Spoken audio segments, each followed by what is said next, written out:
There is a global shipping crisis unfolding right now, and China has a secret advantage that almost nobody is talking about. Over 80% of everything the world trades, your clothes, your food, the phone in your hand, moves by sea, with the industry hauling more than 12 billion tons of cargo across the ocean every single year. That's more than 1.5 tons for every person alive on this planet. You heard that right. 1.5 tons of cargo is crossing the ocean right now with your name on it. But the system carrying all of it is far more fragile than you think. And to understand China's advantage, you first need to understand how easy it is for the whole thing to fall apart. Why global shipping keeps breaking. Think about the way the world moves goods for a second. Almost everything travels along a handful of fixed sea routes, massive container ships funneling through narrow corridors that were never designed to handle the volume they carry today. The Suez Canal alone handles roughly 12% of all global trade. The Strait of Malacca, squeezed between Indonesia and Malaysia, carries nearly 30% of all traded goods on Earth. And the Panama Canal links the Atlantic to the Pacific for about 5% of the world's maritime commerce. These are not wide-open highways. They are bottlenecks, and if even one of them chokes, the entire system starts to seize. But that is not a hypothetical scenario. It has already happened more than once. In March of 2021, a single container ship called the Ever Given ran aground in the Suez Canal and wedged itself sideways across the waterway. For 6 straight days, nothing moved. Over 400 ships piled up on both ends, and roughly $9 billion worth of goods were held hostage every single day the canal stayed shut. You heard that right. $9 billion a day, frozen, because one ship got stuck in one canal. Factories in Europe went idle. Retailers in the United States watched their shelves empty out. Freight rates exploded by 400% practically overnight, and consumers across the globe ended up paying the price for months afterward. And that was just the beginning. Starting in late 23, Houthi militants began launching attacks on commercial ships transiting the Red Sea, the very corridor that feeds into the Suez Canal. By 24, container shipping through the Suez had collapsed by 90%. Ships were rerouted thousands of miles around the southern tip of Africa, adding 10 to 14 days to every single voyage between Asia and Europe. The Panama Canal, meanwhile, was dealing with its own crisis, a historic drought that forced authorities to restrict how many vessels could pass through. 2 of the world's 3 most critical shipping corridors were crippled at the same time. And here is the part most people miss. This system was never built for resilience. It was built for efficiency, to move the most cargo at the lowest cost along the fewest routes possible. And when efficiency is your only design principle, a single disruption doesn't just slow things down. It paralyzes everything. But while the rest of the world watches these crises unfold in a state of panic, one country has spent decades quietly building a system designed to make sure it never has to panic at all. China's secret advantage. Now here is where the story takes a turn that most people never see coming. While governments around the world were reacting to shipping crises, scrambling to reroute vessels, begging carriers for priority, watching freight costs spiral out of control, China was not reacting at all. And the reason is simple. China was not caught off guard by these disruptions because it had spent decades building something no other country on Earth has even attempted: total vertical control over the global shipping machine from top to bottom. Start with the ships themselves. In 2024, Chinese shipyards captured over 70% of all new global shipbuilding orders. 7 of the top 10 shipbuilders in the world are Chinese. That means if you are a shipping company anywhere on the planet and you need a new vessel, chances are you are buying it from China. But it does not stop at the shipyard. Once those ships are built, they need to be filled. And this is where it gets even more staggering. China produces roughly 95% of the world's shipping containers. You heard that right. Nearly every single steel box carrying goods across every ocean on Earth was made in China. If China slowed down container production tomorrow, global trade would not just stumble, it would come to a grinding halt within months. But China is not just building the ships and the boxes, it is also running the routes. COSCO Shipping, a state-owned Chinese conglomerate, operates one of the largest fleets on the planet, with nearly 500 container vessels and operations spanning over 40 countries. And underneath COSCO sits an empire of subsidiaries covering port operations, logistics, equipment manufacturing, and even shipping finance. This is not a company. This is a system. And then there are the ports, the part of the story that almost nobody talks about. China does not just ship goods through the world's ports. It owns them. It operates them. It has quietly acquired stakes in strategic ports on every inhabited continent, building a network that gives it something no other nation has the ability to control: where goods flow, how fast they move, and who gets priority when the system breaks down. But owning ships, containers, and a global shipping line is only half the picture. The real power play, the one that changes everything, is what China has done with ports on foreign soil. The ports that changed everything. To understand what China has really built, you need to take a trip around the world. Not through airports or highways through ports. Because while most countries see a port as a place where ships dock, China sees something else entirely. It sees a node, a point of control, in a network that spans every major trade corridor on Earth. And once you see how each of these ports fits into the bigger picture, you will never look at global shipping the same way again. Shanghai, the nerve center. It starts at home. The port of Shanghai is not just the busiest port in China, it is the busiest port on the planet. In 2024, it became the first port in history to handle more than 50 million container units in a single year, a record no other port has come close to touching. It has held the #1 spot for 15 consecutive years. Shanghai connects to over 700 ports across more than 200 countries, and its Yangshan deep-water terminal runs around the clock on fully automated systems, robotic cranes, autonomous vehicles, and artificial intelligence, directing the flow of millions of containers with almost no human intervention. This is the engine room of Chinese exports. Every piece of electronics, every roll of fabric, every industrial component that fuels the global economy passes through this hub before it reaches your doorstep. And every other port in China's global network ultimately feeds back here. Shanghai is not just a port, it is the heartbeat of the entire operation. But a heartbeat is useless without arteries. And that is exactly what China built next on the other side of the world. Piraeus, the European gateway. When COSCO first took over the container terminals at the port of Piraeus in Greece back in 2009, the port was struggling. It ranked 93rd in the world, handling barely over 1 million container units a year. Most people in the shipping world barely noticed it existed. Then China got involved. COSCO poured hundreds of millions of dollars into upgrading the infrastructure, expanding the terminals, and modernizing the operations. By 2022, Piraeus was handling over 6 million container units, and it had climbed into the top 40 ports globally. Today, COSCO holds a 67% stake, and Piraeus has been transformed into one of the fastest-growing container ports in Europe. But here is the part that matters most. Piraeus is not just a port, it is a doorway. Goods arriving from Asia dock at Piraeus and then move by rail directly into Central and Eastern Europe, bypassing the traditional Northern European hubs like Rotterdam and Hamburg entirely. China did not just buy a port. It built a shortcut into the European market, and then it looked south. Gwadar, the energy lifeline, sitting at the mouth of the Persian Gulf on Pakistan's southwestern coast. The port of Gwadar is one of the most strategically positioned deep-water ports in the world. China has poured over $1 billion into Gwadar as part of the China-Pakistan Economic Corridor, a massive infrastructure project originally valued at $46 billion that has since swelled to over $60 billion.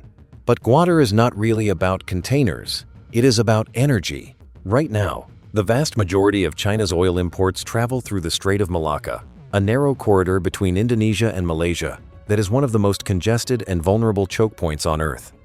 If the Malacca Strait were ever blocked or contested, whether by a natural disaster, a military standoff, or a geopolitical crisis, China's energy supply would be at serious risk.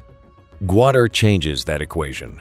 Pipelines and highways connecting Gwadar to western China create an alternative energy corridor that bypasses the Malacca Strait entirely, shaving thousands of miles off the journey. It is not just a port. It is an insurance policy against the single biggest vulnerability in China's supply chain. But China was not done securing the Indian Ocean. Hambantota, the 99-year foothold few ports in the world tell. A more dramatic story than Hambantota. Sri Lanka borrowed heavily from Chinese banks to build this deep-water port on its southern coast. When the project failed to generate enough revenue to service the debt, the Sri Lankan government found itself in a financial bind. In 2017, it signed a 99-year lease, handing a controlling stake to China Merchants Port Holdings for $1.12 billion. Overnight, China gained a strategic foothold in one of the most critical stretches of ocean on the planet. Hambantota sits within 10 nautical miles of the shipping lane that carries roughly 200 to 300 ships past its shores every single day. Vessels moving between the Middle East, Africa, and East Asia. It may not yet be a high-volume container terminal, but its location gives China something far more valuable than throughput. It gives China presence. A refueling station, a logistics hub, a watching post. Positioned right in the middle of the Indian Ocean corridor, Hambantota fills a gap in the network that no other port could. And from the Indian Ocean, China turned its attention to the chokepoint that controls access to Europe. Djibouti, where commerce meets military power. Djibouti is a tiny country on the Horn of Africa. Its economy is smaller than that of most mid-sized cities, but it sits on one of the most consequential pieces of geography in global shipping, the Bab el-Mandeb Strait, an 18-mile-wide corridor between the Red Sea and the Gulf of Aden. An estimated 10 to 12% of all global trade passes through this strait every year, making it the gateway to the Suez Canal and the primary connection between Asia and Europe. China has invested over $1 billion into Djibouti's infrastructure, including a commercial multi-purpose port, a railway linking Djibouti to landlocked Ethiopia, and a water pipeline. But here is what sets Djibouti apart from every other port in this network. In 2017, China opened its first overseas military base, here located just minutes from the commercial port. The base features a pier long enough to dock aircraft carriers, and it puts the Chinese Navy in direct line of sight of the busiest maritime choke point connecting two continents. This is the point where China's commercial shipping strategy and its military strategy converge into a single operation. No other country on Earth has engineered anything like it. And then came the move that caught the Western Hemisphere off guard. Chancay, the New World Bridge. In November of 2024, Chinese President Xi Jinping personally inaugurated a brand new deep-water megaport in Chancay, Peru, roughly 40 miles north of Lima. Built by COSCO Shipping, with an initial investment of $1.3 billion and a total projected spend of $3.5 billion. Chancay is the first port on South America's Pacific coast capable of receiving the world's largest container vessels. Before Chancay existed, goods traveling between South America and Asia had to route through North America or Central American ports, adding days and enormous cost to every shipment. Chancay eliminates that dependency. It cuts the shipping time between China and Peru from 35 days to just 23 and slashes logistics costs by up to 20%. But it is not just about Peru. A planned railway would connect Chancay to eastern Brazil, opening a direct corridor for soybeans, iron ore, copper, and lithium, all resources China needs to fuel its industrial machine. Chancay is not a port built to serve the existing trade system. It is a port built to create an entirely new one, a direct bridge between China and a continent full of resources that the rest of the world has been slower to connect to. And here is what most people miss. None of these ports exist in isolation. Each one is a piece of something much larger, a system designed to work together. How it all connects now. Step back and look at the full picture. Because when you line up Shanghai, Piraeus, Gwadar, Hambantota, Djibouti, and Chancay on a map, something becomes immediately clear. These are not random investments scattered across the globe. They are points on a grid, and that grid has a name: the Belt and Road Initiative. The Belt and Road is the connective tissue that links every single one of these ports into a unified logistics network. Railways, highways, pipelines, and digital infrastructure running between and through these hubs, turning isolated ports into an interconnected system with built-in redundancy at every level. And once you understand how the connections work, you start to see the real genius behind what China has engineered. Take Piraeus. Goods arriving from Shanghai do not just sit on the Greek waterfront. They move by rail into Hungary, Serbia, and deeper into Central Europe faster and cheaper than if they had traveled the traditional route through the English Channel to Rotterdam and then back down by truck. That is not just a port. That is a corridor. Take Gwadar. Oil from the Persian Gulf does not have to travel through the Malacca Strait anymore. It can be offloaded at Gwadar and piped directly through Pakistan into western China, cutting the distance from roughly 7,500 miles to under 1,500. That is not just a shortcut. That is a strategic bypass of the single most vulnerable choke point in China's energy supply chain. Take Chancay. Brazilian soybeans and iron ore no longer need to funnel through the Panama Canal or up through North American ports to reach Asia. A planned railway connecting eastern Brazil to the Peruvian coast would send those goods straight through Chancay and across the Pacific. That is not just a new trade route. That is an entirely new trade corridor that did not exist 5 years ago. And here is the part that keeps defense analysts up at night. This network is not just efficient, it is redundant. If one route goes down, there is an alternative already in place. If the Suez Canal is blocked the way it was in 2021, and effectively again in 2024, China does not panic. It reroutes. If the Malacca Strait becomes contested, Gwadar is already operational. If the Panama Canal restricts traffic due to drought, Chancay offers a completely different path across the Pacific. Every other country on Earth relies on a single route or a small handful of ports it does not even control. China has built backups for its backups. And it controls every link in the chain, from the shipyard where the vessel is built, to the container it carries, to the port where it docks, to the rail line that moves its cargo inland. That is not a collection of infrastructure projects. That is a machine. And it is a machine that gives China something no amount of military spending or diplomatic pressure can easily replicate: the ability to keep goods moving when everyone else's supply chain has ground to a halt. But the real question is not how China built this system. The real question is what it means for you. What this means for the rest of the world. Here is where the story stops being about infrastructure and starts being about power. Because when one country controls the ships, the containers, the ports, and the routes that connect them, it does not just move goods. It sets the terms under which everyone else gets to move theirs. Start with pricing. When you own the shipyards producing over 70% of the world's new vessels, when you manufacture 95% of the containers those vessels carry, and when you operate terminals at dozens of strategic ports worldwide, you do not just participate in the freight market, you shape it. China has more influence over shipping rates, port access, and logistics priority than any single nation in modern history. And that influence does not disappear during peacetime. It compounds. Every new vessel launched, every new terminal automated, every new rail line connected to a port deepens the dependency the rest of the world has on Chinese-controlled infrastructure. Now think about what happens during a crisis. When the next disruption hits, and it will, because that is the one guarantee this system offers, countries that depend on routes and ports they do not control will find themselves at the mercy of whoever does.